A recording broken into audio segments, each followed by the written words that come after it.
તો હવે વાત કરીશું વન વિભાગની બેવડી નીતિ કેમ્પ વિશે।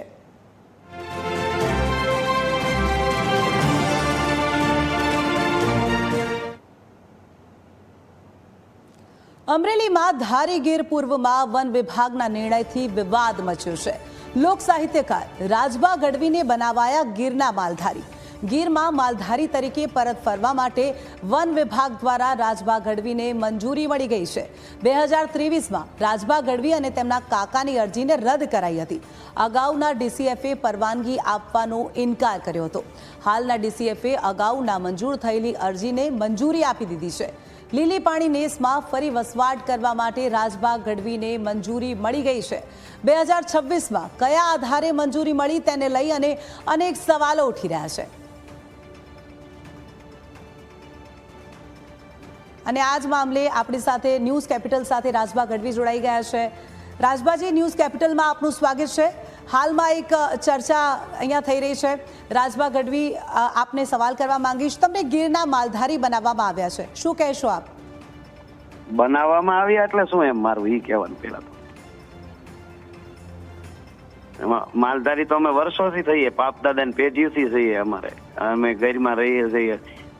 અમુક સમય બહાર જતા હોય માલ લઈને, પાછા અંદર જતા હોય, ન જતા હોય। પછી હમણાં ભાઈ કહેતા હતા એમ કોઈ અધિકારી એવો કરે કે ભાઈ આપણે આમ નથી કરવું, વિરોધ કરે, તો એનો અર્થ એવો થોડો કે આપણે ખોટા થઈ ગયા છીએ। જી, પરંતુ 2023માં જે અરજી કરી હતી માલધારી બનવા માટેની તેને ફગાવી દેવામાં આવી હતી। અચાનકથી 2026માં બનવા માટે તો તમે બની જાવ, લ્યો ખબર પડે। પરંતુ અગાઉ અરજીને ફગાવી દેવામાં આવી હતી। એક જ વિભાગ છે, તો આ બંને જુદા જુદા નિર્ણયો। જી, કોર્ટમાં કોઈ અરજી કરી હોય ને એક જણો ફગવે ને પછી બીજી વાર જામીન મળી જાય એટલે ઈ ઓલો જામીન આપવા વાળો ખોટો હોય। પરંતુ એક જ વિભાગ છે, તો શું તેમની પોલિસી બદલાઈ ગઈ છે 2 વર્ષમાં? પોલિસી નથી બદલાણી। પેલી એકાદો કોઈ અધિકારી ન કરવું એને મન થયું તો ન કર્યું। અમે બાપ દાદા થી અમે હક નથી લીધો। જંગલમાં તમને ખબર હોય તો જંગલ ખાતા તરફથી હક આપવામાં આવે, જમીન મળી જાય, એ કાંઈ લીધું નથી। અમારા બાપ દાદાના હક થી અમે રહીએ છીએ। એમાં કોઈ રોક્યું હોય એકાદા કોઈ અધિકારી, એની મરજી રોક્યું, કઈ વાંધો નહીં। પરંતુ જી, અત્યારે જે અરજી મંજૂર થઈ છે તેને લઈ અને વિરોધ થઈ રહ્યો છે, તેનું શું કારણ હોઈ શકે? હવે એ તો મને કેમ ખબર પડે? વિરોધ કરે એને ખબર હોય ને, એ તો ભલે હવે એ જોઈ લ્યો બધું। અમારું બાપ દાદાનો હકનું બધું ન હોય તો વિરોધ કરવો એને કઈ અમારો, અથવા અમને જમીન મળી ગઈ હોય કે અમે કઈ લઈ લીધું હોય જંગલ ખાતા તરફથી। વિરોધ કરનારાઓનું કહેવું છે કે 2023માં જ્યારે અરજી જો ફગાવી દેવામાં આવી હોય તો એવા કયા એવી પોલિસી છે, એવા કયા કારણો છે કે જેને લઈ આ વખતે અરજી મંજૂર કરી દેવામાં આવી છે?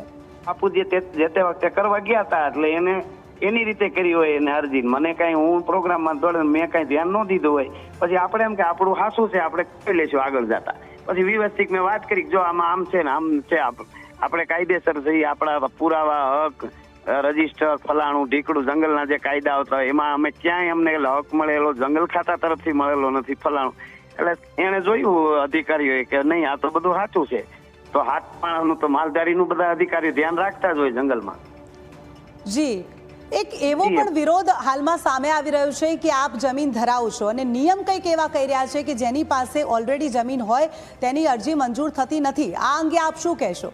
ધરાવેલી તો એવું છે બેન, ઈ તો આપણે લીધી હોય ને, એ તો ઘરમાં રહેતા હોય એને બહાર કઈ લેવાનું જ નહીં, એવો કાયદો ગુજરાતમાં છે નહીં કે બહાર એને કોઈ વસ્તુનું લે। ધરાવમાં જંગલ ખાતું આપે એ નથી આપી, ટૂંકમાં જંગલ ખાતું જે જમીન આપે ને એ નથી આપી।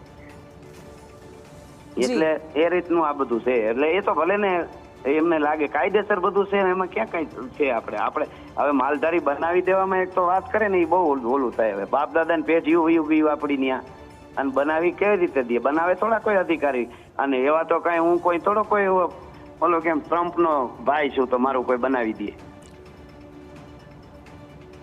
જી, મુદ્દો એ નથી કે આપ માલધારી છો કે નહીં, પરંતુ એવું કહેવામાં આવી રહ્યું છે કે 2023માં જ્યારે ગીરના માલધારી બનવા માટે આપે અરજી કરી હતી ત્યારે કહેવામાં આવી રહ્યું હતું કે વન્યજીવોને નુકસાન થઈ શકે છે, જે ઘાસનો પુરવઠો છે તે ખૂટી શકે છે, પરંતુ આ વખતે અચાનકથી આપની અરજી મંજૂર થઈ ગઈ, આપને માલધારી બનાવી દેવામાં આવ્યા અને તેને લઈ અને હાલમાં વિરોધ થઈ રહ્યો છે।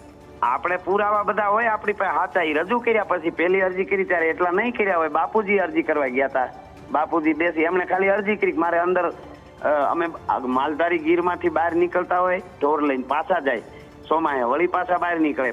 અત્યારે જો લીલા અને મારે નેહડે કોઈ છે નહીં, હવે સોમાએ બધા આવશે પછી પાછા બહાર નીકળી જાય. તો એ રીતે આપણે કરી હોય તો એમનેમ કરી હોય, પુરાવા રજૂ ન કર્યા હોય. હવે પુરાવા હતા એ કર્યા આપણે સાચા. જી, અગાઉ આપની જી. અરજી નામંજૂર થઈ હતી, કોઈ કારણો આપને આપવામાં આવ્યા હતા કે કેમ? મના કાગળ જ નથી આવ્યો. જેને નામંજૂર કરી એને પૂછજો, રાજભાન કાગળ આપ્યો તમે નામંજૂરનો? જી, આપને કોઈ કારણ આપવામાં આવ્યું નથી? નહીં, મને કોઈ આવ્યું જ નહોતું. પછી હું એમને રહી ગયો, પછી પાછો પુરાવા સાથે રજૂ કરવા આપણે કરી, જો આ બધું સાચું છે મારું, એવું છે બેન. પરંતુ જે નવી અરજી છે તેમાં લખેલું છે કે આપની આ પહેલાની અરજી નામંજૂર કરવામાં આવી અને કયા કારણોથી કરવામાં આવી? પણ એ કારણોથી તો એને કારણો તો ઘણા નીકળે. હવે હું તમને એક દાખલો આપું. જી, આજથી ઘણા વર્ષ પહેલા, ઘણા એટલે કદાચ 10 વર્ષ કે 8 વર્ષ પહેલા ગીરમાં કોઈ બેન દીકરી લગ્ન થઈ ગયા હોય ને બહાર ગીરની દીકરીના, તો માલધારી સાથે આપણે વાત કરશું ક્યારેક, તમે આવજો. તો એવા અધિકારી કોક, બધા નહીં, એકાદો એવા અધિકારી હતા કે 8 વાગ્યા પછી અંદર નહીં જવાનું દીકરીને, બહાર પાછી વળેલી છે, નાકે રોકાયેલી દીકરી, અથવા તો દીકરી પાછી વહી જાય અને સવારે આવે સૂરજ ઉગે, એવું કોઈ એકાદ અધિકારી એમણે. બાકી માલધારીને જંગલ ખાતું એ મિત્રને જેમ જ રહેતા હોય, સાંભળો. પણ એકાદ કોઈ અધિકારી એવું કરેલો કાયદો, તો હવે એ કઈ સાચો તો નથી કે એ દીકરી. હવે અધિકારીઓ એવું નથી કરતા કે ભાઈ આ તો એનો હક છે, એને નો રોકી બરાબર નહીં. તો ઓલો આમાં સાચું કોણ, ઓલો કે આ? એવું થાય ને. જી બિલકુલ બિલકુલ. ન્યૂઝ કેપિટલ સાથે જોડાવા બદલ આપનો આભાર. તો વન વિભાગ દ્વારા 2023માં લોક સાહિત્યકાર રાજભા ગઢવીની અરજી ફગાવી દેવામાં આવી હતી, જ્યારે 2026માં અરજી મંજૂર કરી દેવામાં આવી છે. તેમને ગીરના માલધારી બનાવી દેવામાં આવ્યા છે અને તેને લઈ અને વિરોધ થઈ રહ્યો છે. રાજભા ગઢવી સાથે આપણે સીધી જ વાત કરી અને તેમણે કહ્યું કે આજે તેમની અરજી મંજૂર કરવામાં આવી છે, તેનો વિરોધ થવો જોઈએ નહીં.